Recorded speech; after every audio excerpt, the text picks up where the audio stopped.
There's a lot going on in the bench at the moment, but we turn our attention to Trojan's grate. This grate is Trojan's original grate. Blurry finger, there we go. But as you can see, we run it with a welded on steel arch, just as the train comes past. Now, you can see by the wastage here that there's not a lot of life left in this one. In fact, for last year or so, I've had to keep hammering it straight again. Now, why an arch? Why not just a flat grate? So you can see I've got a bit of metal where the front tube plate is, and a tube. We've also got where the fire door is, the back end of the firebox. So imagine if there's fire on here, it just goes whip, whip, and that's a tiny little flame. We don't want a tiny little flame, we want nice, big, long flames. Coincidentally, the superheater sits about there somewhere. So it forces every bit of smoke box gas, well, anything that's that side anyway, all of the heat up past the superheater. None of the heat can bypass it. All good stuff. I can't say, and I know others have said this, it doesn't say it makes it steam any better. She already steams well anyway, but it does make the fire a lot more controlled. It slows it down, and this little front bit doesn't just go burn to nothing anymore.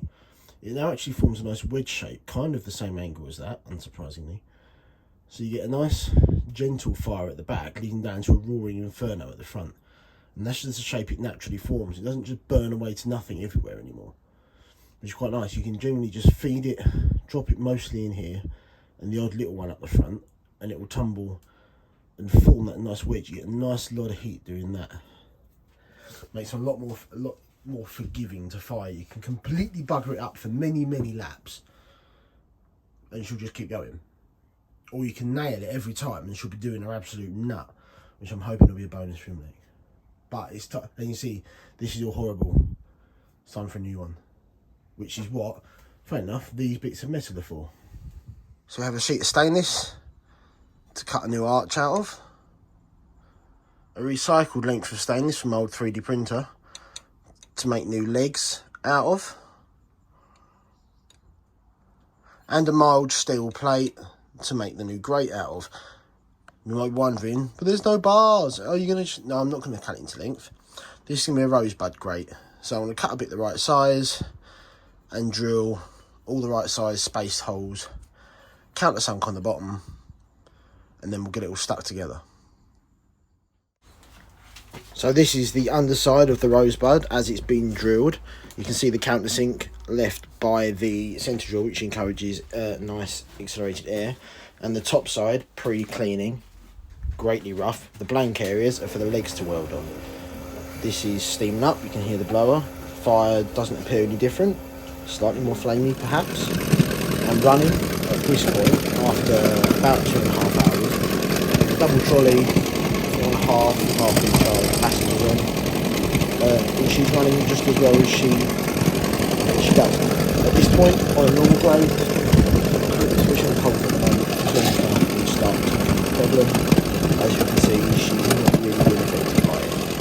There is a great chunk of clinker in there, as you can see by this shot, as we pan down to the dropped fire. You can see the great glowing lumps of clinker and piles of ash, which formed most of my fire. This is a large chunk that broke in half into all this bit down here, and the remnants that's on top that we're raking off. Not much left in the way of actual fire, it's all just hot ash and clinker, and yet she was still steaming. Safe to say, I am, after two lengthy runs in Trojan terms, I would say I'm impressed by the rosebud. Initial findings are positive, and this is what it looks like after the first run. It's mild still, so it's formed its initial layer of rust. You can see the clinkery ashy deposits up the post there, but by and large I think the rosebud is a success, and I will keep using it.